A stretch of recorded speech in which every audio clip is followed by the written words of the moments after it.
அனைவருக்கும் வணக்கம்.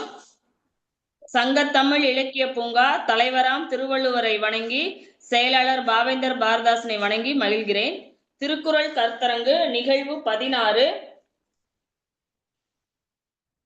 சங்கத்தமிழ் இலக்கிய பூங்கா ஒருங்கிணைப்பாளர் தமிழ் செம்மல் பாரதி சுடர் கவிச்சுடர் பன்முக ஆற்றல் கொண்டவர் நீலகண்ட தமிழன் ஐயாவை வணங்குகிறேன். மேலும் இந்நிகழ்விற்கு வருக வருக என இருகரம் கூப்பி வரவேற்கின்றேன். இந்நிகழ்வை வானொலி மூலம் ஒளிபரப்பும் செய்யும் ஜெர்மனி வானொலி இயக்குனர் திரு நயனிக் விஜயன், திருமதி சசிகலா நயனிக் விஜயன் அம்மா அவர்களை வணங்குகிறேன். இந்நிகழ்வை வலையேற்றம் செய்யும் திருக்குறள் தொண்டர் சிவகாமி சண்முகசுந்தரம் அம்மா அவர்களை வணங்குகிறேன். மேலும் இன்று கருத்துரை வழங்க இணைந்துள்ள அனைவரை கவிஞர், குழந்தைகள், மழலைகள் அனைவரையும் வருக வருக என இருகரம் கூப்பி வரவேற்கின்றேன். இன்று நிகழ்வு 16 76வது அதிகாரம் முதல் 80வது அதிகாரத்திலிருந்து தங்களுடைய திருக்குறள் கருத்துக்களை எடுத்து கூறலாம். 76 பொருள் செயல் வகை, 77 படைமாற்றி, 78 படைச்செருக்கு, 79 நட்பு, 80 நட்பு ஆராய்தல். மேற்கொண்ட அதிகாரங்களில் இருந்து தங்களுடைய கருத்துக்களை சிறப்பாக வழங்கலாம்.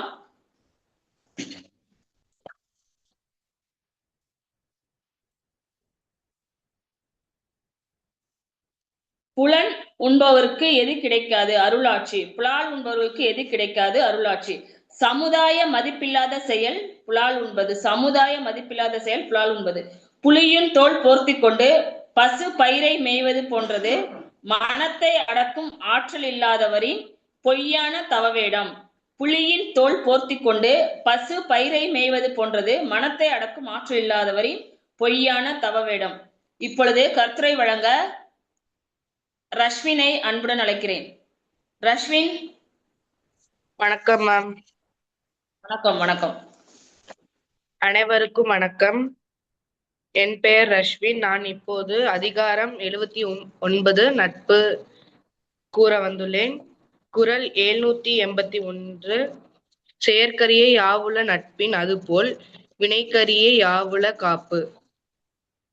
இந்த மனித வாழ்க்கையில் பணம், செல்வம் எவ்வளவு முக்கியமோ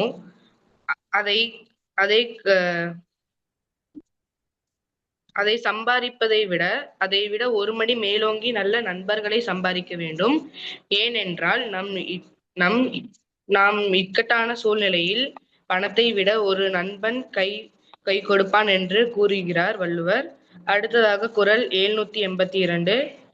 நிறை நீர் நீரவார் கேண்மை பிறைமதி பின்னீர் பேதையார் நட்பு. பிறை நிலவு மட்டும் வளர்வது போல அறிவுடைய நட்பு ஒவ்வொரு நாளும் வளரும். அறிவில்லாத நட்பு நிலவு தேய்வது போல எப்போதும் நட்பு தேய்ந்து போயிரும். அதனால் நம் நட்பு வளர வேண்டிய நிலையில் வளர்த்து கொள்ள வேண்டும்.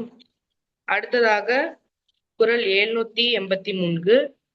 நவில் தோறும் நூல் நயம் போலும் பயில் தோலும் பண்புடையாளர் தொடர்பு. நல்ல நூல்களை படிக்க படிக்க எவ்வளவு நமக்கு இன்பம் நிம்மதியாக இருக்குமோ, நல்ல பண்பும் குணமும் உள்ள மனிதர்களை நாம் நண்பர்களாக ஏற்றுக்கொண்டால் அவர்களோடு நாம் ஒவ்வொரு நாளும் பழகும் போது அந்த இன்பமும் நிம்மதியும் இருக்கும் என்று வள்ளுவர் கூறுகிறார். அடுத்ததாக இந்த நட்புக்கு ஏற்ற ஒரு கதையை கூறி விடைபெறுகிறேன். ஒரு சிறிய கிராமத்தில் பாலா, சிவா என்று 2 நண்பர்கள் வாழ்ந்தார்கள். அவங்க சின்ன வயசுல இருந்தே ஒரே பள்ளிக்கூடத்துல தான் படிக்கிறாங்க. எப்பவுமே ஒன்றாக தான் விளையாடுவாங்க. அவங்களுக்குள்ள இருக்கிற இதெல்லாம் ஷேர் பண்ணிப்பாங்க, பகிர்ந்து கொண்டாங்க. அப்புறம் பாலா எப்பவுமே அமைதியானவன், நல்ல பண்புடையவன். சிவாவும் நல்ல பையன்தான், ஆனா கொஞ்சம் அடங்க மாட்டான். ஆனா கொஞ்சம் நல்ல பையன்தான். சிவா எப்பவுமே கிண்டல் பண்ணிட்டே இருப்பான் எல்லாத்தையும், நீ இப்படி இருக்க அப்படி இருக்கன்ட்டு. ஆசிரியர்களை பற்றியும் புறம் கூறுவான். அது பாலாக்கு பிடிக்கவே பிடிக்காது. பாலா நிறைய டைம் சொல்லிட்டான் சிவா கிட்ட, இந்த மாதிரி நீ நடந்துக்காதடா, அதெல்லாம் தப்பு. கடவுள் நம்மளுக்கு ஏதாச்சும் ஆபத்து கொடுத்துருவாங்க, இந்த மாதிரி சொல்லிட்டே இருப்பான். அந்த மாதிரி டெய்லி சொல்றான், ஆனா அவன் கேட்கவே இல்லை. அன்னைக்கு இவன்கிட்ட இப்படிலாம் சொன்னா போதாதுன்ட்டு அவங்க அப்பாட்டையும் சொல்லி பார்க்குறான். அப்பயும் அவன் இந்த மாதிரி சரியாவே நடந்துக்க மாட்டேங்கிறான். அப்ப வந்து ஆனா சிவாக்கு வந்து பாலா வந்து ரொம்ப பிடிக்கும். அதனால அவன் அன்னைக்கு ஒரு நாள் ஃபுல்லா அவன் கூட பேசவே இல்லை. பாலா வந்து சிவா கூட ஒரு நாள் ஃபுல்லா பேசாதனால அவன் வந்து அவனோட தப்பை வந்து ஏத்துக்கிறான், உணர்ந்துடுறான். அதனால சாரிடா, நான் இனிமேல் இந்த மாதிரி எப்பவுமே பண்ண மாட்டேன், தப்பு செய்தால் திருத்துறவன் தான் நண்பன் அப்படின்னு கூறுறாங்க. இந்த மாதிரி உங்க நட்பு இருந்தால் அது நன்றாக இருக்கும் என்று கூறி விடைபெறுகிறேன். நன்றி அம்மா. நன்றிம்மா, நன்றிம்மா, வாழ்த்துக்கள். நட்பு அதிகாரத்திலிருந்து தங்களுடைய கருத்துக்களை சிறப்பாக எடுத்துக் கூறினீர்கள். நவில்தோறும் நூல்நிலையம் போலும் பயில்தோறும் பண்புடையாளர் தொடர்பு என்று தங்களுடைய கருத்துக்களை சிறப்பாக எடுத்துக் கூறினீர்கள். வாழ்த்துக்கள், நன்றி. ஒருவரை மதிப்பிடுவதற்குரிய அளவுகோல் அவரால் சமுதாயத்திற்கு கிடைக்கும் பயன். ஒருவரை மதிப்பிடுவதற்குரிய அளவுகோல் அவரால் சமுதாயத்திற்கு கிடைக்கும் பயன். அளவறிந்து வாழ்வரிடம் எது இருக்காது? திருடக் கருதும் வஞ்சனை உணர்வு. அளவறிந்து வாழ்வோரிடம் எது இருக்காது? திருடக் கருதும் வஞ்சனை உணர்வு. எது செய்தால் பிற அறங்கள் செய்ய வேண்டும் என்னும் கட்டாயமில்லை, பொய் பேசாமையே தொடர்ந்து பின்பற்றினாள். எது செய்தால் பிற அறங்கள் செய்ய வேண்டும் என்னும் கட்டாயம் இல்லை, பொய் பேசாமையே தொடர்ந்து பின்பற்றினாள். இப்பொழுது கருத்துரை வழங்க அரங்கநாயகி அம்மாவை அன்புடன் அழைக்கிறேன். அரங்கநாயகி அம்மா. வணக்கம். நன்றிம்மா. வணக்கம்மா. வணக்கம்.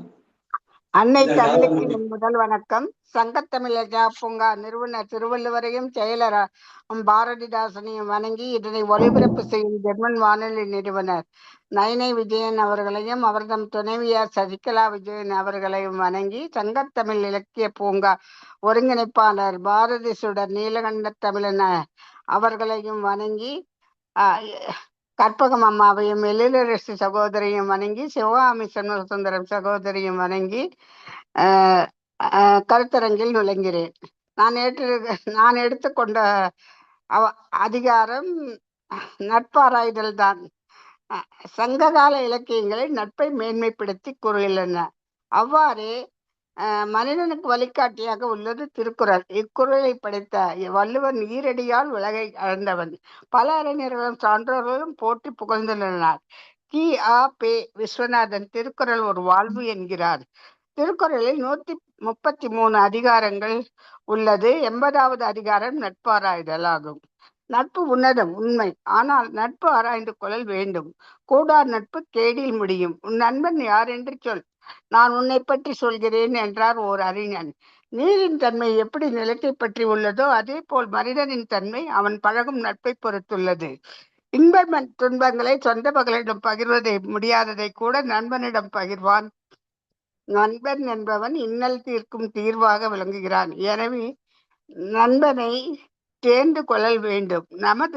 நட்பு நமது வாழ்வில் முக்கிய பங்கு வகிப்பதால் ஆராய்ந்து பின்னர் அவரை நண்பராய் தேர்தல் வேண்டும் என்று கூறுகிறார் நாமக்கல் கவிஞர் வே. ராமலிங்கம். வள்ளுவரைப் போலவே கம்பன் தன் காப்பியத்தில் நட்புக்கு இலக்கணமாக அனுமன், குகன், சுக்கிரீவனை சுட்டுகிறார். மகாபாரதத்தில் கர்ணன் தன் நண்பன் துரியோதனுக்காய் இன்னுயிரை ஈண்டான் தன் சகோதரர்களிடம் போரிட்டு. நட்பு ஆராய்தல் என்ற அதிகாரத்தில் முதல் குறளில் நட்பு கொண்டு பிறகு விடுதல் சிரமம், அதனால் நட்பு கொள்வதற்கு முன்பே ஆராய்ந்து தெளிதல் வேண்டும், அன்றேல் மிகுதியாத துன்பத்தை கொடுக்கும். இதனை நாடாது நட்டலிற் கேடில்லை, நட்டபின் வீடில்லை நட்பால் ஆள்பவருக்கு என்ற குறள் மூலம் இதை நமக்கு உணர்த்துகிறார். அடுத்த குறளில் இதையே தான் கூறுகிறார். ஆராய்மை கொண்ட நட்பு முடிவில் சாவை போன்ற துன்பத்தை தரும். எதையெல்லாம் ஆராய்ந்து நட்பு கொள்ள வேண்டும் என்று 3வது குறளில் வலியுறுத்துகிறார். குணனும் குடிமையும் குற்றமும் குன்றா இன்னும் அறிந்தியாக்க நட்பு என்று குறள் மூலம். நண்பனாக தேர்ந்தெடுப்பதின் குணத்தையும் குற்றத்தையும் அவன் நெருங்கிய சீற்றத்தையும் நன்கு அறிந்து நட்பு கொள்ளுதல் வேண்டும். ஒருவருக்கு குணமானது மேன்மையையும் குடிப்பிறப்பு தகுந்த இடத்தையும், குறைவான குற்றமானது நன்மை மிகுதியும், மிகுந்த குற்றமானது மிகுதியான தீமையும் சுட்டுகின்றன. ஆகையால் தகுதியுடையவனை நண்பனாக தேர்ந்து கொள்ளுதல் வேண்டும் என்கிறார் வள்ளுவர். அடுத்த குறளில் நற்குணமுடையோரை தன்னிடமுள்ள பொருளை கொடுத்தாவது அவர்தம் நட்பை பெற வேண்டும் என்று கூறுகிறார். இதேதான் குறளில் குடிப்பிறந்து தன்கண் பலினானு ஆணை கொடுத்தும் கொள்ளல் வேண்டும் நட்பு என்று கூறுகிறார். 795வது குறளில் உலகத்துக்கு மாறான செயலை செய்தால் அவனை இடித்துச் சொல்லி அழுதுச் சொல்லியும் புத்தி சொல்லும் நட்பை ஆராய்ந்து பெற்றுக்கொள்ளல் வேண்டும் என்று சொல்கிறார்.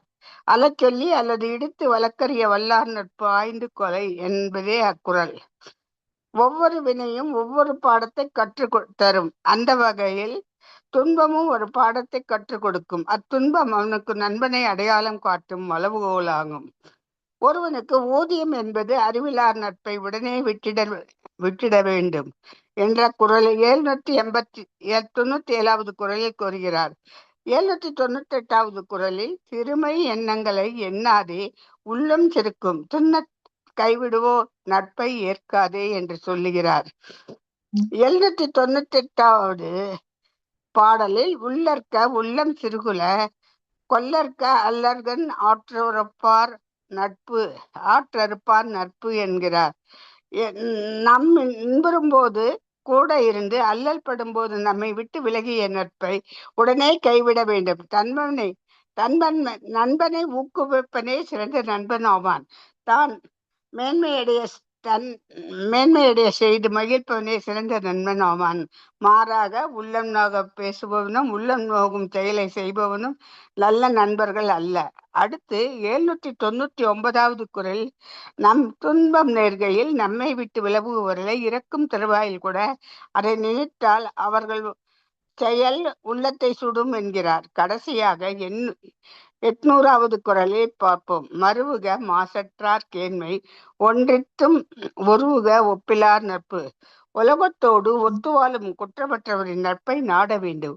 உலகத்து ஒத்து வாழாதாரின் நட்பை அவர் கேட்கும் பொருளை கொடுத்தாவது விலக வேண்டும் என்று வள்ளுவர் பாராய். ஆராய்ந்து கொள்ளும் நட்பை போல கேடு எதுவும் இல்லை. ஆராய்ந்து கொள்ளும் நட்பு சாகும் வரை துன்பம் தரும். குடிப்பிறப்பு குற்றம் ஆகியவற்றை ஆராய்ந்து நட்பு கொள்ள வேண்டும். நல்ல வன்புடையானே பழிக்கு அஞ்சுவார் நட்பை விலை கொடுத்தாவது பெற வேண்டும். நண்பர் அழுது சொல்பவனையும் தீயவற்றை இடித்திருப்பவனையும் நண்பராக்கி கொள்ளல் வேண்டும். உறவினரை அழைக்கும் அளவுகோல் நண்பன். ஒருவருக்கு ஊதியம் என்பது அறிவற்றவனின் நட்பை விலக்குதலே. ஊக்கம் குறைவதற்குரிய எண்ணங்களை விடுவதைப் போல துன்பத்தில் கைவிடும் நண்பரையும் விட்டு விலக வேண்டும். துன்பமுற்ற காலத்தில் விலகிய நட்பை இறக்கும் தருவாயில் நினைத்தாலும் உள்ளம் சுடும். குற்றமற்றவரோடு நட்பாய் பழகு. பொருந்தாத நட்பை ஏதேனும் கொடுத்தாவது விலகிவிடு. முக்காலத்திற்கும் வழிகாட்டும் வள்ளுவன் வாய்மொழிப்படி நடந்து வாழ்ந்தால் வாழ்வு சிறக்கும். நன்றி, வணக்கம். நல்வாய்ப்புக்கு நன்றி. அருமையாக கூறினீர்கள் அம்மா. நட்பு ஆராய்தல் நாடாது நட்டலின் கேடில்லை நட்பின் வீடில்லை நட்பாள்பவருக்கு என்றும் கேட்டினும் உண்டு உறுதி கிளைஞரை நீட்டு அளப்பதற்கோள். துன்பம் வருவதும் ஒரு வகை நல்லதே, அப்போது நண்பனின் செயல்களை தெரிந்து கொள்ளும் நமக்கு அளவுகோல் ஆகும் என்றும் தங்களுடைய கருத்துக்களை சிறப்பாக எடுத்து கூறினீர்கள். வாழ்த்துக்கள். நன்றி அம்மா. தொடர்ந்து இணைந்திருங்கள். நன்றி அம்மா. நன்றி. எது அறிவு? ஒரு பொருளின் உண்மை தன்மையை அறிவது. எது அறிவு? ஒரு பொருளின் உண்மை தன்மையை அறிவது. மன தூய்மை என்பது ஆசை இல்லாதிருப்பது. மன தூய்மை என்பது ஆசை இல்லாதிருப்பது. என்றும் நிறைவேறாத இயல்புடையது ஆசை. என்றும் நிறைவேறாத இயல்புடையது ஆசை. எது 7 தலைமுறைக்கும் பெருமை தரும்? ஒரு தலைமுறையில் ஒருவர் படிக்கும் படிப்பு. எது 7 தலைமுறையினருக்கும் பெருமை தரும்? ஒரு தலைமுறையில் ஒருவர் படிக்கும் படிப்பு. இப்பொழுது திருக்குறள் கருத்துரை வழங்க VRK அந்த ஐடியில் இருக்கவங்களை பேச வருமாறு அன்புடன் அழைக்கிறேன். கருத்துரை வழங்க VRK ஐடி.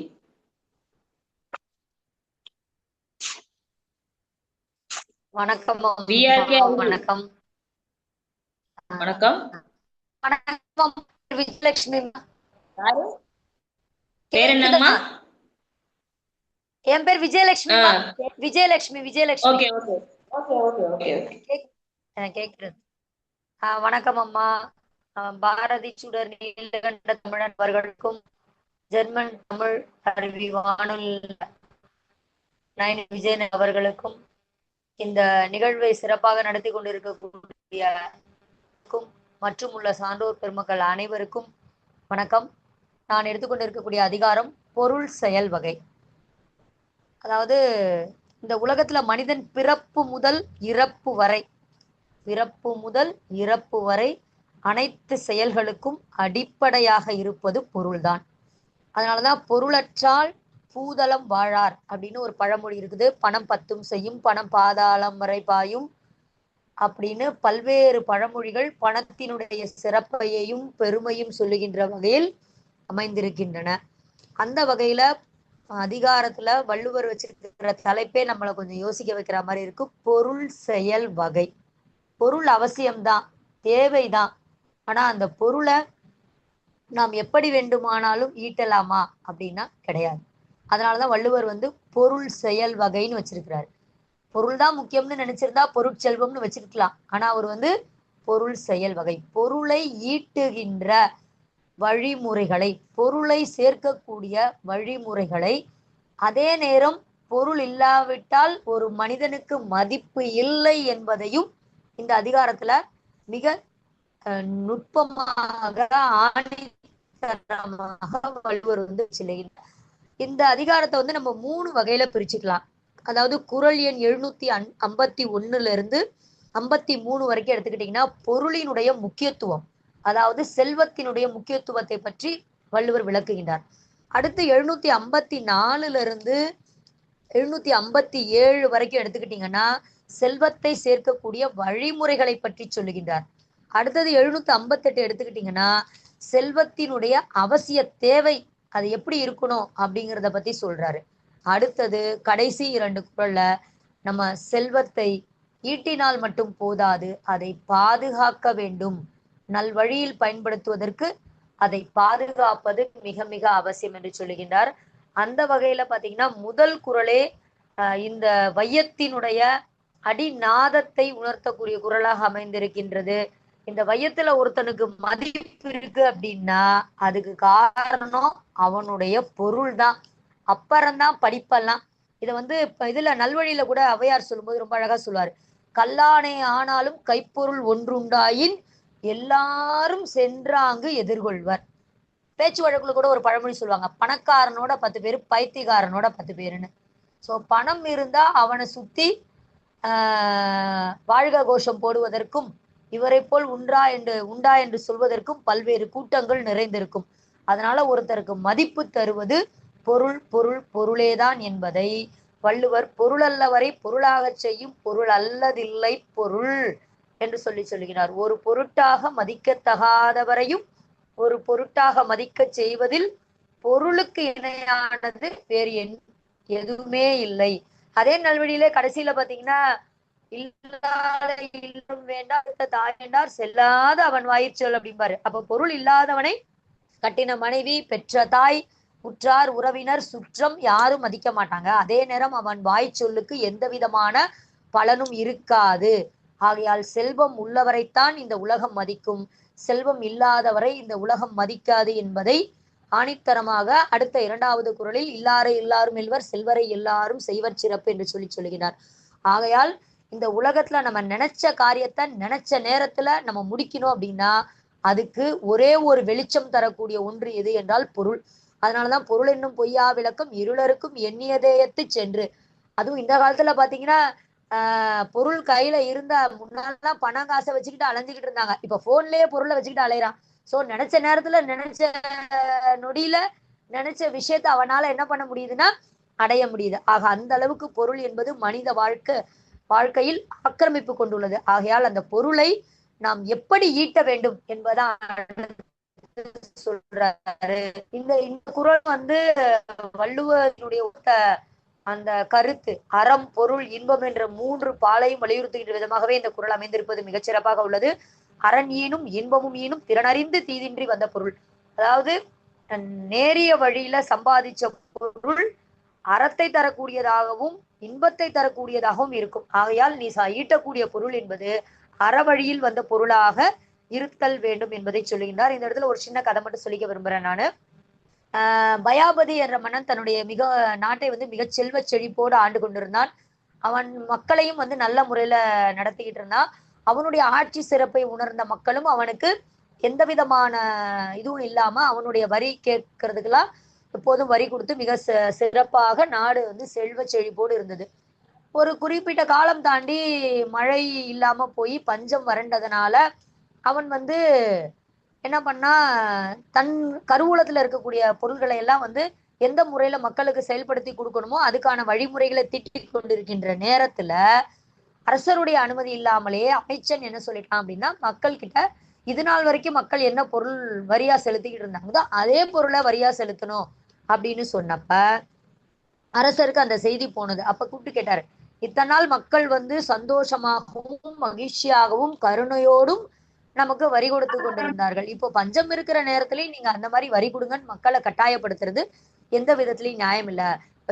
வரி கொடுக்கக்கூடிய மக்கள் வந்து நேரிய முறையில் அன்புடையவர்களாக அருளுடையவர்களாக நமக்கு பொருளை தந்தால்தான் அந்த பொருள் நம்மளுடைய கருவூலத்தை அலங்கரிக்குமே தவிர இல்லை என்றால் அலங்கரிக்காதுன்னு சொல்லி விட்டுட்டாரு அப்படின்னு சொல்லி அந்த கதையில சொல்றாங்க. ஆக அருளோடும் அன்போடும் வாராத பொருளை நாம் ஒரு பொழுதும் ஏறெடுத்து கூட பார்க்க கூடாது. அந்த பொருள் இன்னைக்கு வர மாதிரி இருக்கும், இன்னொரு நாள் நம்மளை விட்டு போயிடும். இதைதான் இன்னொரு இடத்துல வள்ளுவர் சொல்லுவாரு, அழக்கொண்ட எல்லாம் அழப்பும் இழப்பினும் பிற்பயக்கும் நற்பாலவை அப்படின்னு சொல்லி சொல்லுவாரு.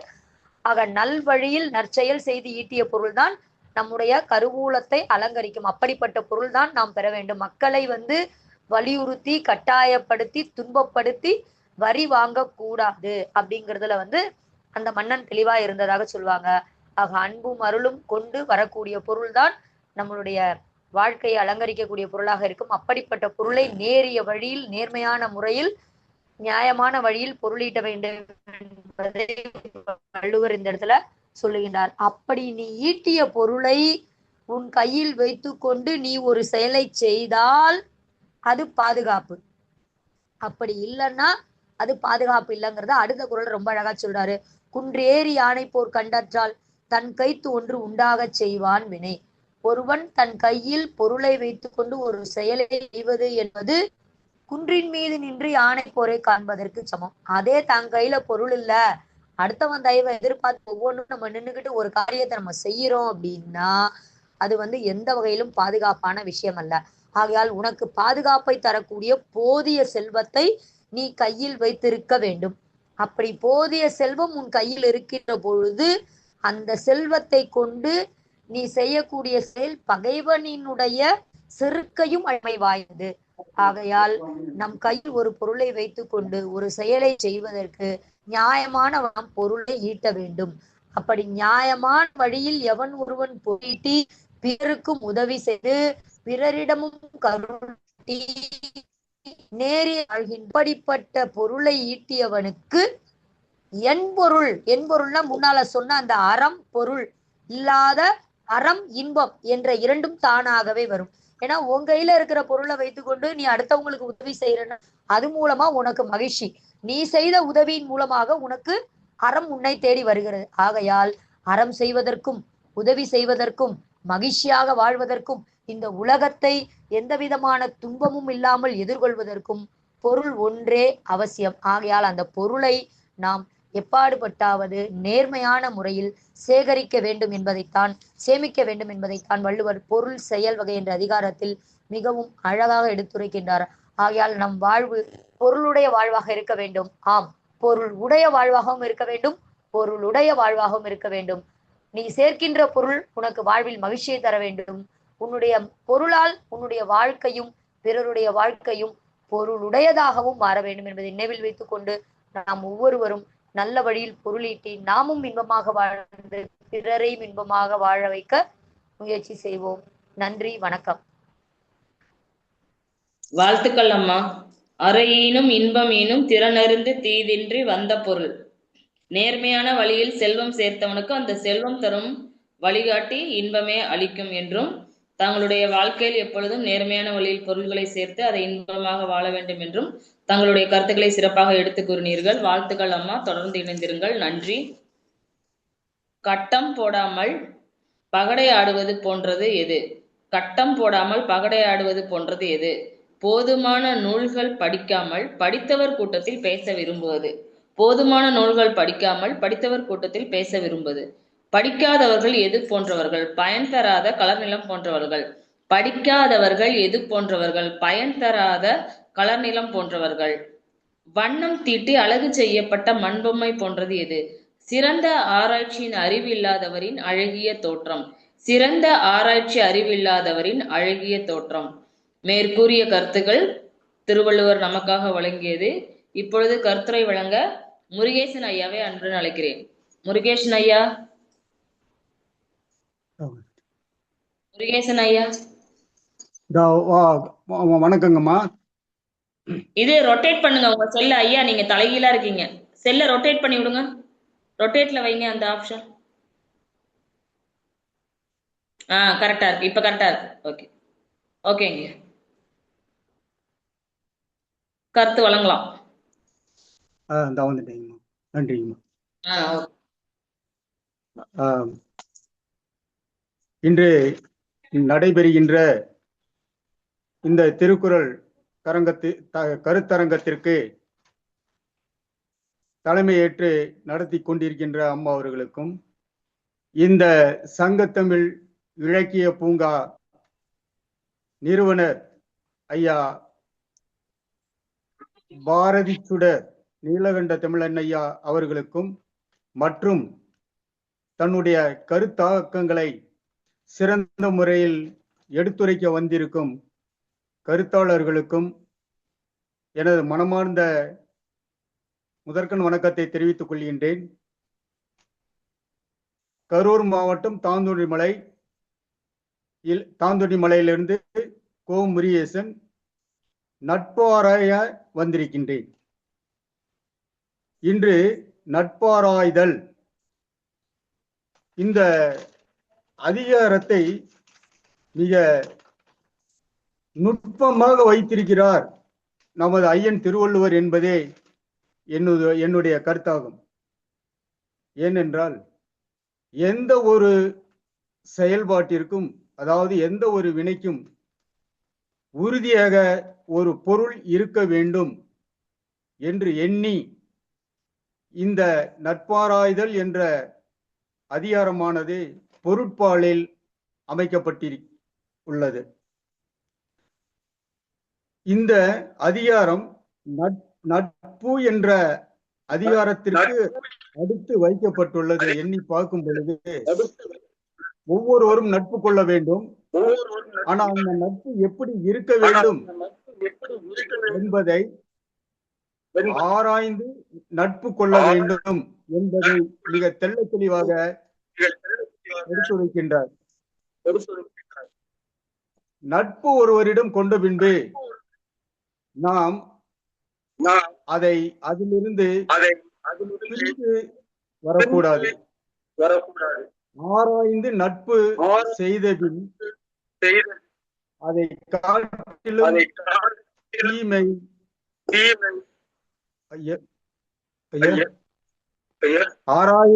ஆராயாமல் நட்பு செய்வது நமக்கு தீமை தரக்கூடியது. அதனால் நாம் ஒரு முறைக்கு பல முறை ஆராய்ந்துதான் நட்பு கொள்ள வேண்டும். நாம் கொள்ளக்கூடிய நட்பு இறுதியில் நமக்கு துன்பத்தை கொடுக்காததாகவும் இருக்க வேண்டும். குணம், குறிப்பிறப்பு, சுற்றம் இவைகளை ஆராய்ந்துதான் நாம் நட்பு கொள்ள வேண்டும். ஒரு குலத்துல பிறந்து உலகம் பழிக்கக்கூடிய செயலுக்கு அஞ்சி நடக்கக்கூடியவர்களின் நட்பு எதை கொடுத்தாலும் நாம் அவர்களிடமிருந்து பெற்றுக்கொள்ள வேண்டும். அதாவது நட்பினை நாம் கொள்ள வேண்டும் என்று சொல்லுகிறார். அழ சொல்லி திருப்பியும் மேலும் தவறு செய்யாமல் தடுத்தும் வழக்கங்களை அறிய வல்லார் நட்பை ஆராய்ந்து நட்பு கொள்ள வேண்டும். இப்போ முதல் பாடல்ல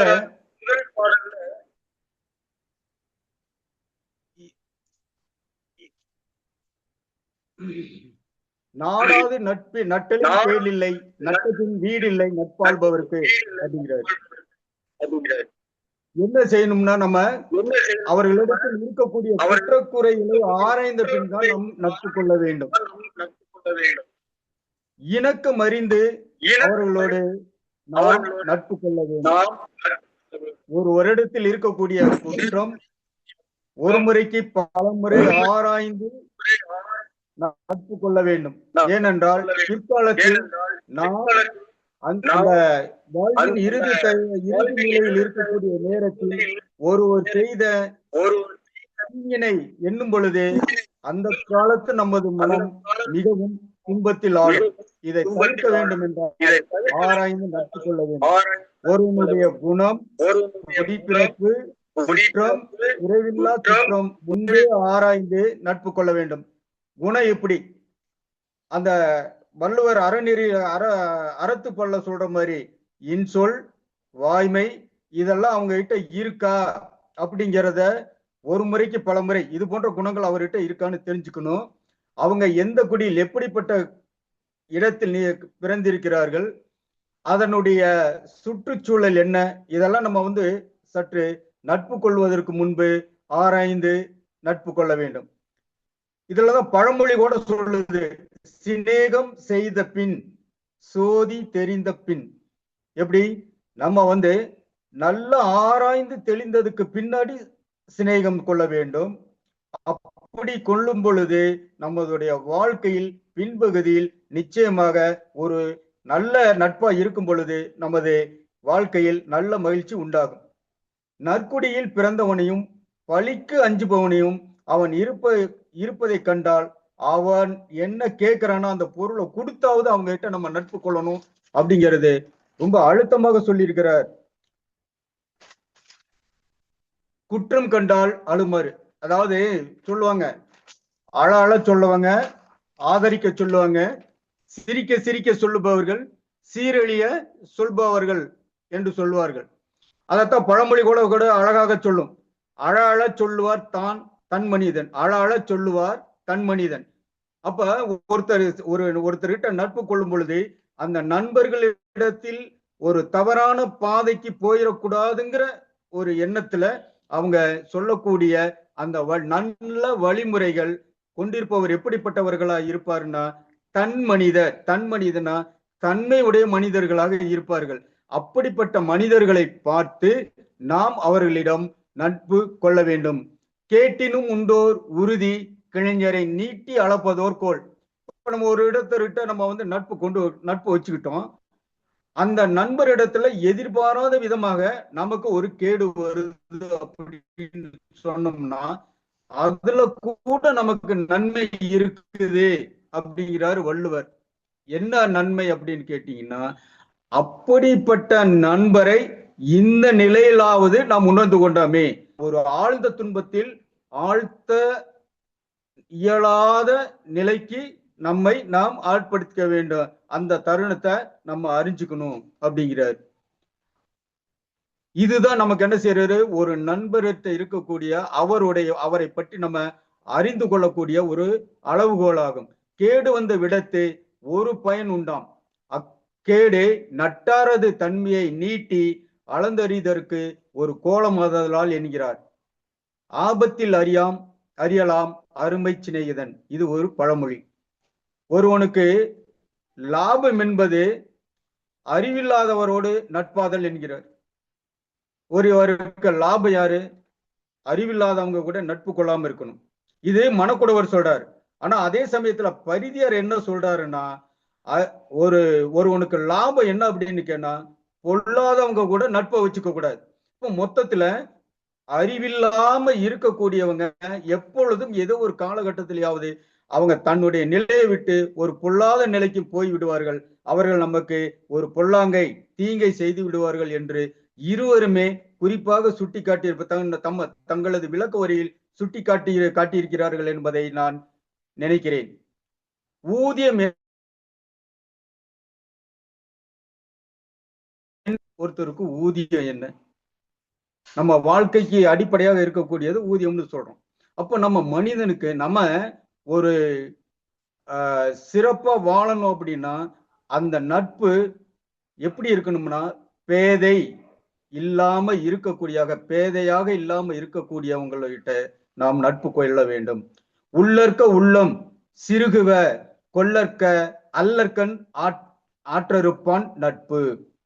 என்ன செய்யணும்? நம்ம பாத்தீங்கன்னா இப்ப ஒரு சிலர் நண்பர் சொல்லுவாரு, நம்ம ஒரு நல்ல காரியம் செய்யலாம் நினைச்சிட்டு போய் நினைச்சுக்கிட்டு நண்பர் தானே அப்படின்னு நம்ம சொல்லும் போது கூட அவர் என்ன சொல்லுவார் அப்படின்னா, ஐயோ இதெல்லாம் வேண்டாம், இதெல்லாம் செஞ்சா நமக்கு இந்த மாதிரி வரும் அப்படிம்பார். நல்லா கவனிச்சீங்கன்னா ஒரு நல்ல செயல் செய்யும் போது கூட அதுல அவர் ஒரு தீங்கு இருக்கிறதா நினைக்கிறாங்க பாத்தீங்களா? அந்த மாதிரி இருக்கக்கூடிய நட்பை நம்ம ஒழிக்கணும். நமக்கு ஊக்கம் தராத எந்த செயலையும் நம்ம செய்யக்கூடாது. இந்த மாதிரி நட்பு, ஊக்கம் தரக்கூடிய நட்பு தான் நமக்கு தேவை. தனக்கு துன்பம் வந்த நேரத்தில் கைவிடுவார் நட்பினை கொள்ளாது ஒழிய வேண்டும். நமக்கு கஷ்டகால அது துன்பம் வந்த நேரத்துல நம்மளை விட்டுட்டு போயிடக்கூடாது. துன்பத்திலையும் நின்று இல்லைன்னா அவங்க துன்பத்துல இந்த துன்பத்தை எப்படி வெல்லுவது அப்படிங்கக்கூடிய ஒரு அறிவுரையை சொல்லக்கூடிய தன்மையில இருக்கக்கூடியவர்களுடைய நட்பு தான் நமக்கு தேவை. தனக்கு துன்பம் வந்த இடத்திலே கைவிடுவான் நட்பு தன் மரணத்தால் நெஞ்சினை சுடும். மரண காலத்துல கூட நெஞ்சினை சுடுங்கிற அதை நான் முதலே சொல்லும்போது நம்ம அந்திம காலத்துல ஒருவர் செய்த தீங்கு நினைச்சுச்சுன்னா நம்ம அந்திம காலத்துல கூட அதை நினைச்சு வருத்தப்படுவோம். சாகும் தருவாயில் கூட நமக்கு மகிழ்ச்சி இருக்காது. அவர் செயலிலால் ஏற்பட்ட வடு நம்மை வருத்தும். இதைத்தான் சொல்லாரு, இன்னா கெடுமிடும் கைவிடுவார் நட்பு. இது இன்னா நட்பு நமக்கு சொல்லுது. இன்னா நட்பு சொல்லுது, இன்னா கெடுமிடம் கைவிடுவார் நட்பு. கடைசியாக ஒண்ணு சொல்றாரு பாருங்க. இதுதான் எப்போதுமே திருக்குறள்ல ஒவ்வொரு அதிகாரத்திலையும் அமைந்திருக்கக்கூடியது கடைசி குறள். அதாவது கடைசி குறள் என்று சொல்வதை விட அந்த அதிகாரத்துக்கு இறுதியான குறள் என்று சொல்வதை கூட அதை உறுதியாக உறுதி நிலைப்படுத்தக்கூடிய உறுதியான குறள் என்றே சொல்லலாம். மருக மாசற்றார் கேண்மை ஒன்றீத்தும் உருவுல ஒப்பிலார் நட்பு. மருக மாசற்றார் கேண்மை ஒன்றீத்தும் ஒருவுல ஒப்பிலார் நட்பு. இது பாத்தீங்கன்னா முடிவான சொல்லப்பட்ட கருத்து. இந்த கருத்து என்னன்னு கேட்டீங்கன்னா, ஒண்ணு நம்ம நவரத்னம் வாங்குறோம்னு வச்சுக்கோங்க. நவரத்னங்கள் வாங்கும் பொழுது நம்ம என்ன செய்வோம்? அந்த நவரத்னங்கள்ல இருக்கக்கூடிய குற்றத்தை நம்ம என்ன செய்வோம்? குற்றம் இருக்கா இல்லையான்னு ஆராய்ந்து பார்ப்போம். அது மாதிரி நம்ம நட்பு கொள்ளும் பொழுது நட்பு கொள்பவர்களிடத்தில் எந்த விதமான கயமைத்தன்மை இல்லாத இருக்கக்கூடிய நிலையில்தான் நாம் அவருக்கு நட்பு கொள்ள வேண்டும். இந்த பண்புகள் இல்லாமல் நமக்கு நிகரானவராக இல்லாமல் இருப்பவர்களின் நட்பை கட்டாயம் உறுதியாக நாம் நீக்க வேண்டும் என்று உறுதியிட்டு சொல்கிறார். இந்த இதை நாம் ஒவ்வொருவரும் நட்பு கொள்ளும் பொழுது இத்தகைய ஒரு வழிமுறைகளை இத்தகைய நெறிமுறைகளை நாம் கடைபிடித்து நட்பு கொள்வதே நமக்கு சிறந்ததாகும், நமது வாழ்க்கைக்கு வளமூட்டுவதாக அமையும் என்று கூறி வாய்ப்பளித்த தங்களுக்கு மனமார்ந்த நன்றியை தெரிவித்துக் கொள்கிறேன். நன்றி. குணமென்னும் குடிமையும் குற்றமும் குன்றா இனமென்னும் அறிந்துய்க்கா நட்பு. ஒருவரின் குண இயல்புகள், குடும்ப பின்னணி, அவனது குறைகள், பழிவரும் சுற்றத்தார் இவைகளை தெரிந்தே நட்பு கொள்ள வேண்டும் என்றும், மருவுக மாசற்றார் கேண்மை ஒன்றீத்தும் ஒருவுக ஒப்பிலார் நட்பு. குற்றமில்லாத நல்லவர் நட்பை தேடி பெற வேண்டும், பண்பில்லாதவர் நட்பை விலை தந்தாவது நாம் விலக வேண்டும் என்று தங்களுடைய கருத்துக்களை கதையின் மூலமாகவும் சிறப்பாக எடுத்து கூறினீர்கள் ஐயா. வாழ்த்துக்கள், நன்றி. தொடர்ந்து இணைந்திருங்கள். நன்றி அம்மா. எது அச்சப்பட வேண்டிய பழிப்பாவங்களுக்கு அஞ்சப்படாமல் இருப்பது? எது அறியாமை? அச்சப்பட வேண்டிய பழிப்பாவங்களுக்கு அஞ்சப்படாமல் இருப்பது. பலரை பகைவராக்கி கொள்வதை விட 10 மடங்கு தீமை தருவது எது? நல்லவர் ஒருவர் உறவை விட்டு விடுவது. பலரை பகைவராக்கி கொள்வதை விட 10 மடங்கு தீமை தருவது நல்லவர் ஒருவர் உறவை விட்டு விடுவது. ஒருவரின் மன தூய்மையாக்கும் செயல் தூய்மையாக்கும் எது அடிப்படை? இனந்தூய்மை. இப்பொழுது கருத்துரை வழங்க ஐஸ்வர்யாவை அன்புடன் அழைக்கிறேன். ஐஸ்வர்யா. அனைவருக்கும் வணக்கம். சங்கத்தமிழ் இலக்கிய பூங்காவை வணங்கி மகிழ்கிறேன். இன்று நான் எடுத்துக்கொண்ட அதிகாரம் 79 நட்பு. அதிகாரம் 79 நட்பு. திருக்குறளின் 79வது அதிகாரமான நட்பு உண்மையான நட்பின் இலக்கணம், ஆழம் மற்றும் நட்பண்புகளை விளக்குகிறது. துன்பத்தில் உதவுதல், பழக பழக இன்பம் தருதல், மன வேறுபாட்டில் இருந்து வெறிபறுதல் என வள்ளுவர் குறிப்பிடுகிறார். அதிகாரம் 79 நட்பின் முக்கிய கருத்துக்கள். ஆங்கிலத்தில் கீ பாயிண்ட்ஸ். நட்பின் பெருமை. நட்பை போல செய்து கொள்வதற்கு அரிய செயல் ஏதும் இல்லை. நட்பை போல சிறந்த பாதுகாப்பும் இல்லை. பழக பழக இன்பம் தரும்.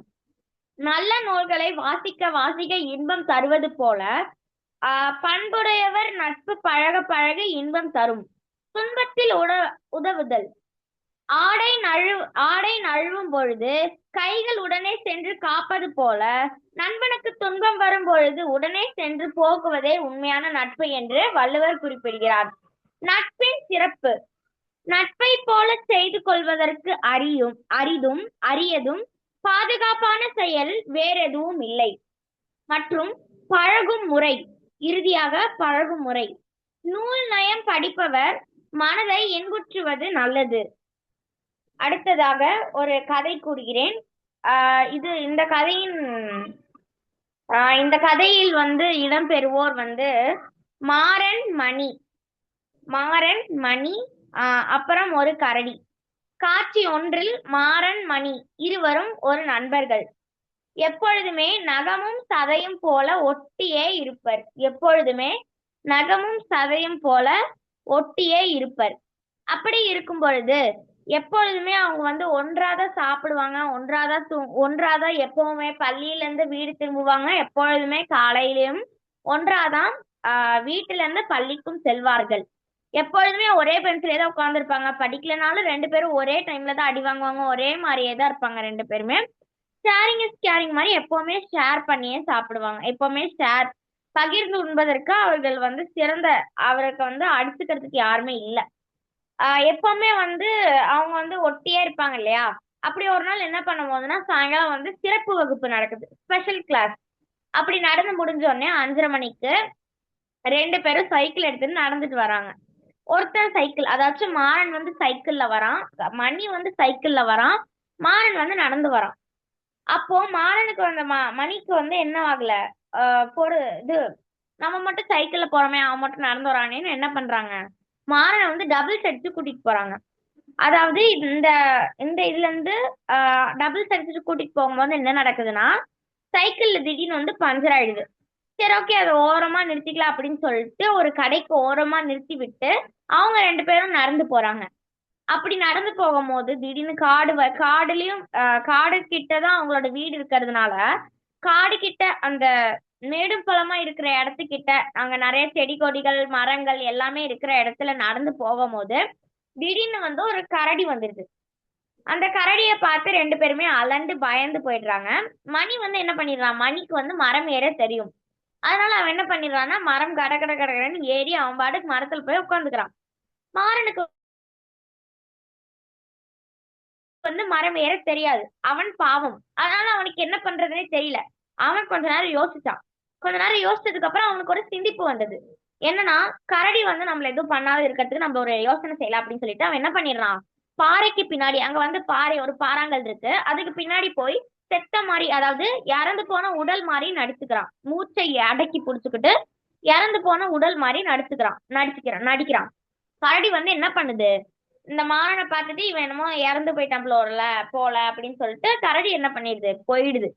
அதனால இப்ப மாறன் இறந்ததை போல் நடித்ததுனாலதான் என்னாச்சு, அதாச்சும் அவன் யோசிச்சு பண்ணிருக்கான். அப்போ மணி மரம் ஏறுறதுனால அவன் ஏறிட்டான். அப்புறம் மாறன் இப்ப மணி கீழே இறங்கி என்ன மன்னிச்சிடுதா அப்படின்னு கேஷுவலா சொல்லிடுறான். ஒரு மன்னிப்புனால ஒரு நட்பு, அந்த 2 பேரும் சேர்ந்து இருந்த அந்த இதனால, அதாவது ஒரு கரடினால அவங்களோட நட்பு பிரிஞ்சுது. அப்போ இதுல இருந்து நம்ம என்ன தெரிஞ்சுக்கிறோம்னா, எப்பவுமே நம்ம நட்பு வச்சுக்கணும்னா நல்லவங்க கூட தான் வச்சுக்கணும். பிளஸ் எப்பவுமே நண்பர்களோடையதான் இருக்கணும்னு இல்ல. அப்படியே இருந்தாலும் அவனை ஒரு ஆபத்து வரும்போது அவனை காப்பாத்தணும். அப்படி காப்பாத்தாம இருக்கிறவன் ஒரு நல்ல நண்பனே கிடையாது. அதுதான் இதுல இருந்து நம்ம தெரிஞ்சுக்கிறோம். கடைசியாக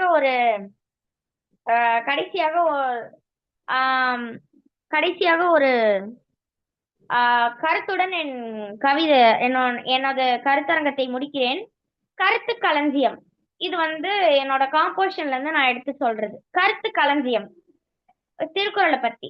மனத்துக்கண் மாசிலன் ஆதல் அனைத்தரன் ஆகலன் ஈரப்பிற என அறத்திற்கு விளக்கம் தந்து அறத்தினால் வருவதே இன்பம், மற்றெல்லாம் புறத்த புகழும் இல. அதனால் அன்றறிவாம் என்னது அருஞ்சேக மற்றும் அது போன்றும் கால் போன்றார் துணை என்றார் வள்ளுவர். மெய்ப்பொருள் காண்பது அறிவு என அவர் கூறிய மொழி மனித வாழ்வை உயர்த்தும் அருள்மொழியாகும். கடைசியாக இறைவன் மனிதனுக்கு சொன்னது கீதை, மனிதன் இறைவனுக்கு சொன்னது திருவாசகம், மனிதன் மனிதனுக்கே சொன்னது திருக்குறள். திருக்குறள் உலக மக்களுக்காக படைக்கப்பட்டது என்பதாகும் என்று சொல்லி நல்வாய்ப்புக்கு நன்றி கூறி விடைபெறுகிறேன். நன்றி. நன்றி அம்மா, வாழ்த்துக்கள். தங்களுடைய கருத்துக்களை சிறப்பாக எடுத்து கூறினீர்கள். மாறன் கதை வழியாக 2 நண்பர்களும் ஒன்று போல் இருந்தார்கள். அவனுக்கு மரம் ஏறி தெரிந்ததால் மரம் ஏறி சென்றான். இவன் மூச்சை அடக்கி கொண்டு பாறையின் நடுவே இருந்தான் என்றும், பிறகு உன்னிடம் என்ன சொன்னது என்று அப்போ ஆராய்ந்து நல்ல நட்பை கொள்ள வேண்டும் என்றும், நவில்தோறும் நிலையம் போலும் பயில்தோறும் பண்புடையாளர் தொடர்பு. படிக்க படிக்க எப்படி நமக்கு ஒரு புத்தகம் இன்பத்தை கொடுக்குமோ அது போல நல்லவர்களோட பழக பழகதான் நமக்கு இன்பம் கொடுக்கும் என்றும் தங்களுடைய கருத்துக்களை சிறப்பாக எடுத்து கூறினீர்கள். வாழ்த்துக்கள், நன்றி. தொடர்ந்து இணைந்திருங்கள். நன்றி அம்மா. நன்றிம்மா. எது செல்வத்தை பாதுகாத்து பிறருக்கு உதவும் வழி? வருவாயின் அளவினை அறிந்து பிறருக்கு உதவுவது. வருவாயின் அளவினை அறிந்து பிறருக்கு உதவுவது. ஒருவரின் தலைமுறைக்கே தீராத துன்பத்தை தருவது. அறிமுகம் இல்லாதவரை ஆராயாமல் நம்புவது. ஒருவரின் தலைமுறைக்கே தீராத துன்பத்தை தருவது. அறிமுகம் இல்லாதவரை ஆராயாமல் நம்புவது. ஒருவர் செல்வம் பெற்றதால் பெற்ற பயன் எது? சுற்றத்தார் சுற்றி இருக்க வாழ்வது. ஒருவர் செல்வம் பெற்றதால் பெற்ற பயன் எது? சுற்றத்தார் சுற்றி இருக்க வாழ்வது. மேற்கூறிய கருத்துக்கள் திருவள்ளுவர் வழங்கியது. இப்பொழுது கருத்துரை வழங்க நட்சத்திரா பரணி அவர்களே அன்பு அழைக்கிறேன். நட்சத்திரா பரணி, நட்சத்திரா பரணி.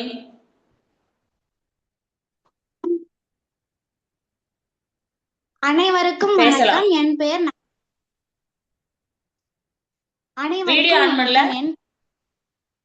மேம் ஆன் ஆக மாட்டேங்குது வீடியோ ஆன் பண்ணலையேமா? மேம் ஆன் ஆக மாட்டேங்குது மேம். பரவாயில்லம்மா, ஓகே. அனைவருக்கும் வணக்கம். என் பெயர் நட்சத்திரா பருணி. நான் 7ஆம் வகுப்பு படிக்கின்றேன். நான் எடுத்துக்கொண்ட அதிகாரம் 79, நட்பு. செயற்கரிய யாவுல நட்பின் அதுபோல் வினைகரிய யாவுல காப்பு.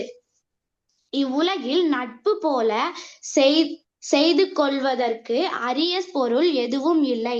அதை போல நன்மை காத்து கொள்வதற்கு துணை வேறு எதுவும் இல்லை. நிறை நீரவர் கேண்மை பிறைமதி பின்னீர பேதையார் நட்பு.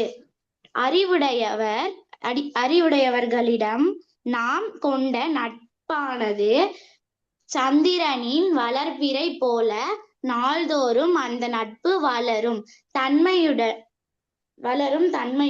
தன்மையுது. ஆனால் அறிவில்லாதவர்களிடம் நாம் கொள்ளும் நட்பு தேய்பிறை போல குறையும் தன்மையுடையது.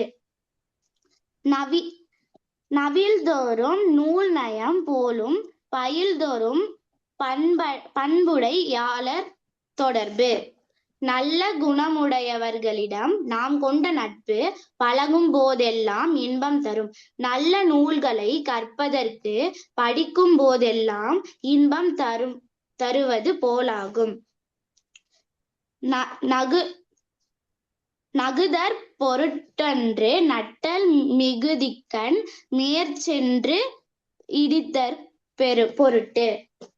நல்ல நட்பு என்பது ஒருவனுடன் சிரித்து பழகுவது மட்டுமன்று அவர்களிடத்தில் ஏதாவது தீய செய்கை கெட்ட பழக்கங்கள் இருந்தால் அதை சுட்டி காட்டி அவர்களை கண்டித்து அறிவுரை சொல்லி திருத்துவதே ஆகும்.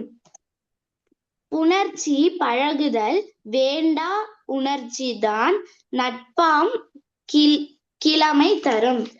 நட்பிற்கு நேரே பார்த்து பழகி கொண்டால் தான் உண்டு என்றில்லை. ஒரே மாதிரியான உணர்வுகளுடன் எண்ணங்களும் இருந்தாலே போதும். முகநக நட்பது நட்பன்று, நெஞ்சத்து அகநக நட்பது நட்பு. ஒருவனுடன் சிரித்து பேசி மட்டும் நட்பு கொள்வது உண்மையான நட்பன்று. அவர்களுடைய மனமும் மலர நட்பு கொள்வதே உண்மையான நட்பாகும். அழிவினவை நீக்கி ஆருய்த்து அழிவின்கண் அல்லல் உழப்பத்தாம் நட்பு. தமது நண்பன் கெட்ட வழியில் செல்லாமல் தடுத்து நல்வழியில் செலுத்தி அவனை நல்வழிப்படுத்தி துன்பம் வரும்போது அவனுடன் கூட இருந்து காத்தாலே நட்பாகும். உடுக்கை இழந்தவன் கை போல ஆங்கே இடுக்கண் களைவதான் நட்பு. ஆடை அவிழ்ந்து விழும்போது நம் கையில் அதை பிடிப்பதற்கு விரைந்து செல்வது போல துன்பம் வரும்போது விரைந்து வந்து உதவியவனே நண்பனாவான். நட்பிற்கு வீற்றிருக்கை யாதெனில் கொட்பின்றி ஒள்ளுவாய் ஊற்றும் நிலை. நட்பிலே உயர்ந்த இடம் ஏதெனில் எந்த காலத்திலும் எந்த சூழ்நிலையிலும் மாறுபடின்றி முடித்த வரையில் நண்பனை தளராமல் தாங்கும் திண்மையே ஆகும். இணையர் இவரெமக்கு இன்னம் யாம் என்று புனையினும் புல்லென்னும் நட்பு. இவர் நம்மிடம் எவ்வளவு அன்புடையவர், நாம் இருக்கும் இப்படிப்பட்டவம் என்று ஒருவரை ஒருவர் பிரித்து சொன்னால் நட்பு சிறுமையாய் தோன்றும். நட்பு பற்றி ஒரு சிறிய கதை சொல்லுங்க. ஒரு அடர்ந்த காட்டில் மான், எலி, காகம், ஆமை இருந்தது. நான்கும் நல்ல நண்பர்கள்.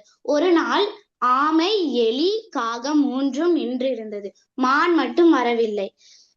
மூன்றும் சிந்திக்கின்றது, ஏன் மான் வரவில்லை என்று. காகம் பறந்து போய் மான் வரும் வழியில் பார்த்து கொண்டிருக்கிறது. அங்கு பார்த்தால் மான் ஒரு வலையில் மாட்டிக்கொண்டுள்ளது. உடனே காகம், ஏன் நண்பா இப்படி இருக்கிறாய் போல் கேட்டது. உடனே மான், ஒரு வேடன் வலையை போட்டு என்னை மாட்டிக்கொண்டான் என்று சொன்னது.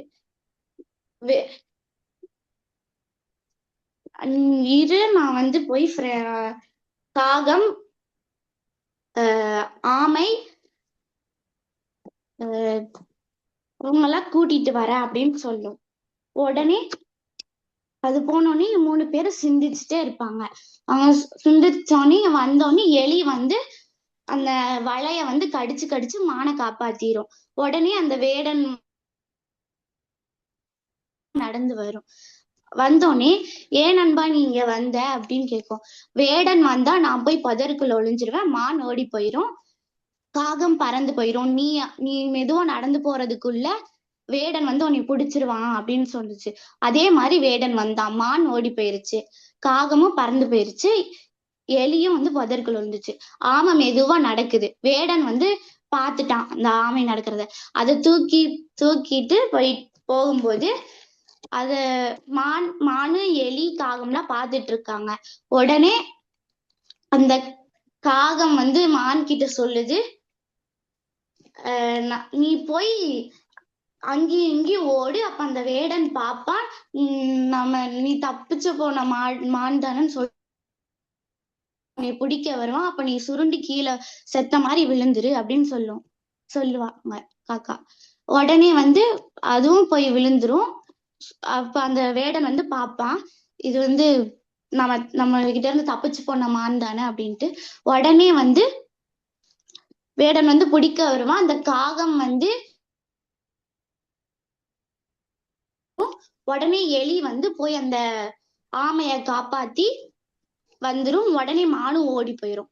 அதனால எந்த சூழ்நிலையும் காப்பாத்தணும், நண்பர்களை காப்பாத்தணும் அப்படின்னு சொல்லணும். நன்றி அம்மா. சூப்பர் சூப்பர்மா, வாழ்த்துக்கள். நட்பு கதை நல்லா இருந்தது. முகநக நட்பது நட்பன்று நெஞ்சத்து அகநக நட்பது நட்பு. இருவரும் முகமலர்ந்து இருப்பது மட்டும் நட்பாகாது, மனம் மகிழும்படி நெஞ்சத்து அன்பாக நிறைந்து தருவதுதான் உண்மையான நட்பு என்றும், உடுக்க இழந்தவன் கை போலே ஆங்கே இடுக்கன் களைவதான் நட்பு. நம் உடையை எப்படி அகலுமோ அதை போய் எப்படி உடையை மறைத்து உடம்பை மறைத்து உடையை எடுத்து நம்ம கொடுப்போமோ அதுபோல ஆபத்து காலத்தில் நம்மளுடைய துன்பம் வரும் நண்பனுக்கு உதவுவதே உண்மையான நட்பு என்று தங்களுடைய கருத்துக்களை சிறப்பாக எடுத்து கூறினீர்கள். வாழ்த்துக்கள். தொடர்ந்து இணைந்திருங்கள். நன்றிமா. நட்சத்திரா பரணி நன்றி. கையில் வேல் வைத்துள்ள திருடன் வைத்திருப்பதை கொடு என்று வழிபோக்கரை மிரட்டுவது போன்றது எது? ஆட்சித் தலைவர் தவறான வழிகளில் மக்களிடம் பொருள் பறிப்பது. கையில் வேல் வைத்துள்ள திருடன் வைத்திருப்பதை கொடு என்று வழிபோக்காரை மிரட்டுவது போன்றது. ஆட்சித் தலைவர் தவறான வழிகளில் மக்களிடம் பொருள் பறிப்பது. மழையே இல்லாமல் உயிர்கள் படும் துன்பம் எது போன்றது? இரக்கமே இல்லாத ஆட்சியாளரிடம் மக்கள் படும் துன்பம். மழையே இல்லாமல் உயிர்கள் படும் துன்பம் எது போன்றது? இரக்கமே இல்லாத ஆட்சியாளரிடம் மக்கள் படும் துன்பம். உடையார் என்னும் பெருமையை ஒருவருக்கு தருவது எது? ஊக்கம். உடையார் என்னும் பெருமையை ஒருவருக்கு தருவது ஊக்கம். இப்பொழுது கருத்துரை வழங்க மதுபாலனை அன்புடன் அழைக்கிறேன். மதுபாலன்.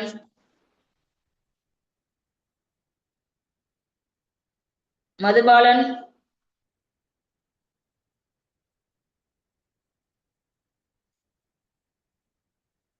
மதுபாலன் மியூட் எடுத்துட்டு பேசு.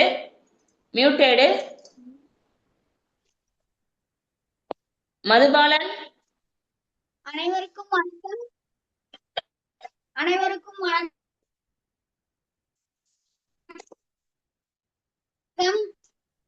என் முதற்கண் வணக்கத்தை கூறி என் கருத்தை தொடங்குகிறேன்.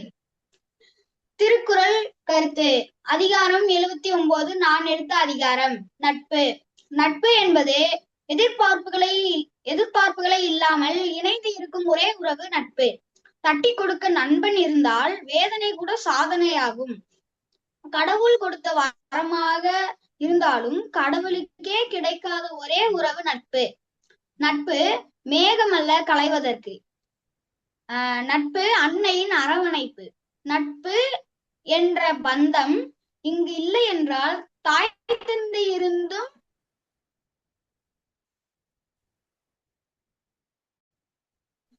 இங்கு பலர் அனாதையை கூறுகிறேன். கதாபாத்திரங்கள் மான், காகம், எலி, ஆமை. ஒரு காட்டில் மான், காகம், எலி, ஆமை இந்த 3 விலங்குகளும் வாழ்ந்து வந்துச்சு. டெய்லியுமே இவங்க எல்லாருமே சேர்ந்தே காடுகளை சுத்தி சுத்தி வருவாங்க. ஒரு நாள் என்ன ஆச்சுன்னா,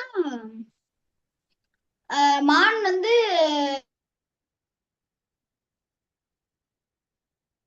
தனியா புல்லு மேய்ச்சிட்டு இருக்கிறப்ப ஒரு தெரிஞ்ச மான் வந்து அவங்க எல்லார்கிட்டயும் சொல்றதுக்காக அவங்க கிட்ட இருந்து தப்பிச்சு ஓடுது. ஓடி போய் அந்த 3 பேர்கிட்ட சொல்ல போறப்ப 3 பேருமே எதிரிலே வந்ததுனால சுலபமா சொல்லிடுச்சு.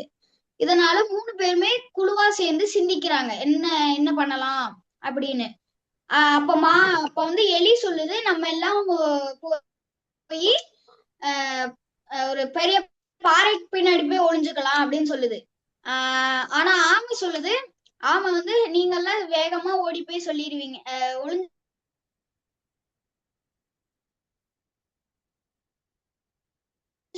ஆனா நான் மெதுவா தான் போக முடியும். இத கேட்ட காகம் வந்து என்ன சொல்லுதுன்னா, நீயும் மானும் போய் புதர்ல ஒளிஞ்சுக்கங்க, எலி வந்து பாறைக்கு பின்னாடி ஒளிஞ்சுக்கட்டும், நான் வந்து மரத்துக்கு மேல ஒளிஞ்சுக்கிறேன் அப்படின்னு சொல்லுது. எல்லாருமே விரைவா போய் ஒளிஞ்சுக்கிட்டாங்க. ஆனா ஆமை மட்டும் பக்கத்துல இருக்கிற அந்த புதருக்கே ரொம்ப ஸ்லோவா போச்சு.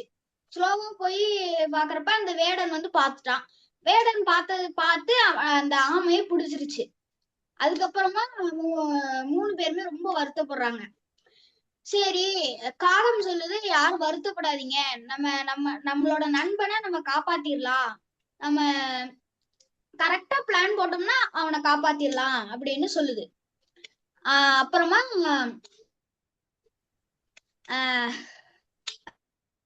காகம் சொல்லுது, மான நீ போய் செத்த மாதிரி நடி, அந்த வேடனுக்கு முன்னாடியே அவன் போற இடத்துக்கு முன்னாடி நீ வேகமா ஓடி போய் நீ அங்க படுத்துக்கிட்டு செத்த மாதிரி நடி அப்படின்னு காகம் வந்து சொல்லுது.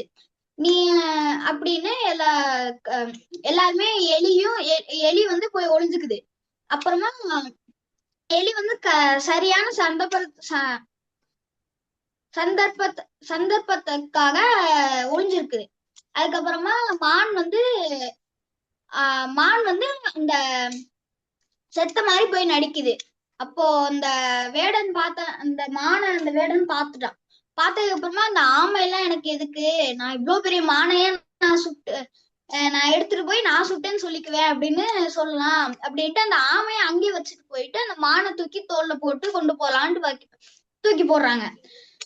அதோட அவங்க தோல்ல தூக்கி போட்டுட்டு போறாங்க. அப்போ வந்து என்னாச்சுன்னா காக்கா வந்து மரத்து மேல நின்றுட்டு கத்துது, காக்கான்னு கத்துது. கத்துறப்ப எலி வந்து சீக்கிரமா ஓடி போய் அந்த வலைய கடிச்சு அந்த ஆமைய காப்பாத்திடுது. ஆமைய காப்பாத்தின உடனே மறுபடியும் காக்கான்னு கத்துது. அப்ப கத்துறப்ப மான் வந்து தப்பிச்சிருது. மான் அங்க இருந்து திடீர்னு அப்படி குதிச்சு தப்பிச்சிருது. இதுல இப்ப என்ன சொல்றோம்னா, ஒரு நல்ல நண்பன் தான் இன்னொருத்தருக்கு துணையாகவும், ஒரு நண்பன் ஒருவனுக்கு நல்ல நண்பனாகவும் இருக்கலாம், கெட்ட நண்பனாகவும் இருக்கலாம்.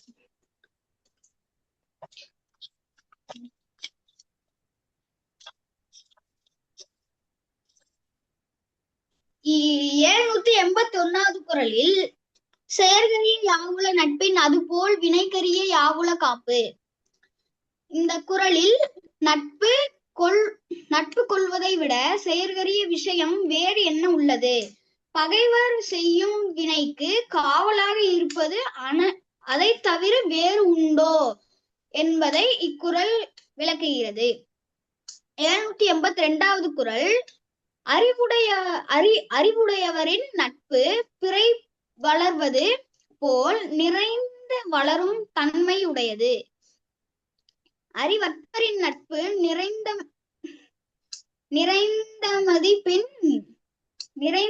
மதிப்பின் குறையும் தன்மை உடையது போல் நாளும் குறையும் என்று 782வது குறள் விளக்குகிறது.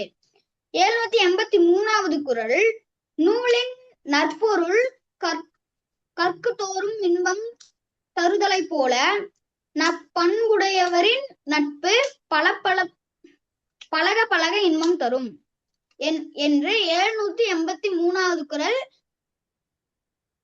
விளக்குகிறது.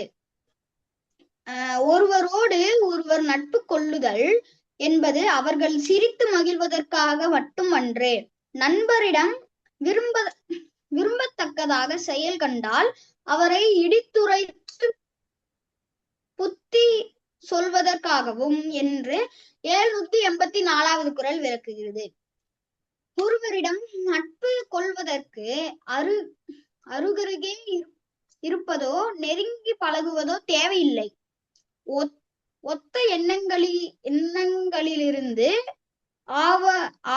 அதுவே போதும் என்று 785வது குறள் விளக்குகிறது. முகம் மட்டுமே மலரும்படி நட்பு செய்வது நட்பன்று, மனமும் மலரும்படி உள்ளன்புடன் நட்பு கொள்வதே நட்பாகும் என்று 786வது குறள் விளக்குகிறது. கோட்டை தரும் தீய நெறிகளிலிருந்து விலக்கி நல்வழியில் நண்பனை நடக்க செய்து துன்பம் வந்த காலத்தில் அதையுடன் இருந்து பகிர்ந்து கொள்வதே நட்பாகும் என்று 787வது குறள் விளக்குகிறது. ஆடை நழுவும் போது அவனது கை உடனே உதவி செய்து காப்பது போல் நண்பனுக்கு துன்பம் வந்த பொழுது உடனே சென்று துன்பத்தை போக்குவதே நட்பாகும் என்று 788வது குறள் விளக்குகிறது. நட்பிற்கு சிறந்த நிலை எதுவென்றால் எப்போதும் வேறுபாடு இன்றி முடியும் போதெல்லாம் உதவி செய்து தாங்கும் நிலையாகும் என்று 789ஆம் குறள் விளக்குகிறது.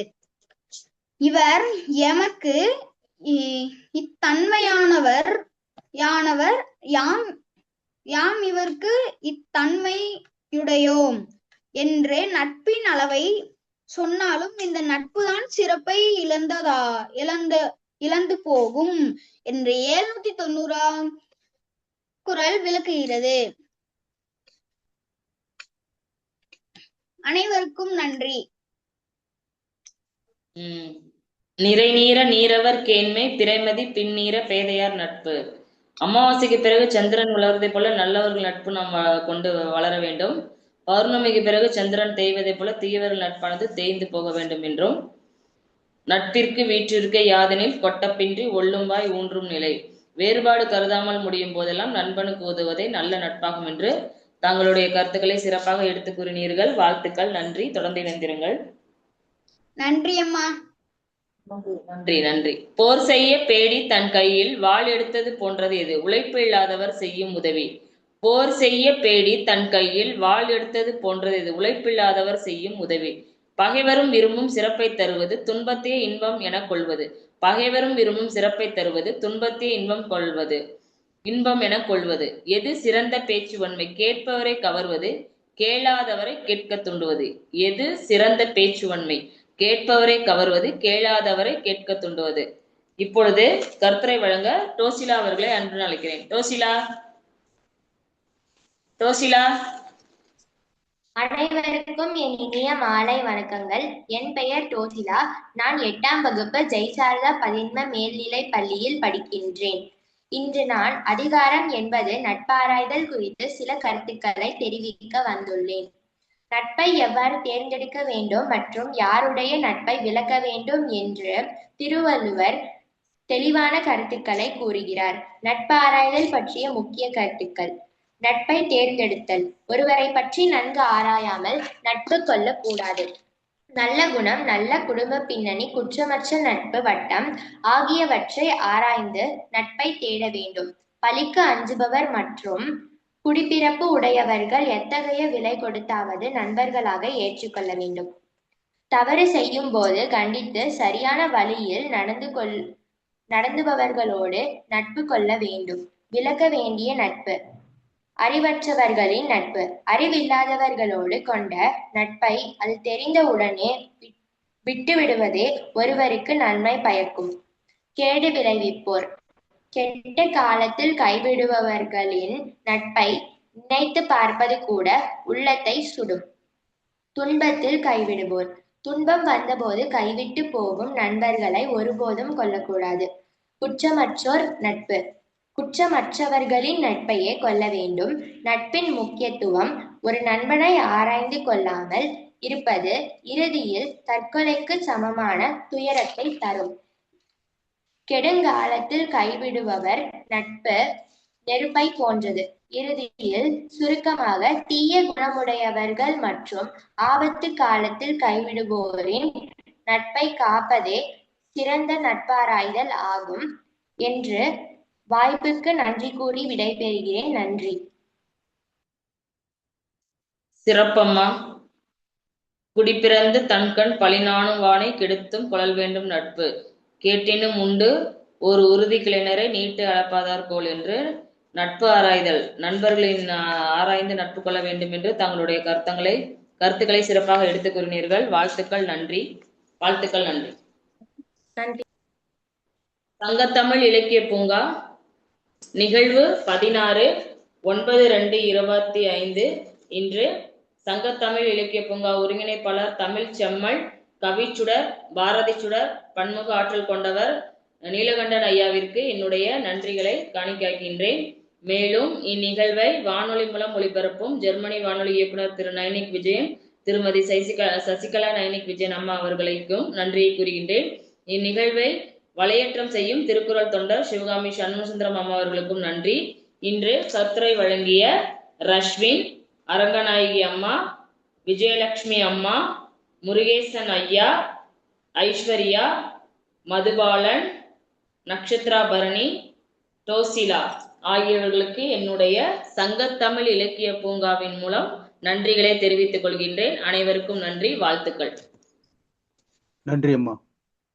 நன்றிம்மா, நன்றி ஐயா.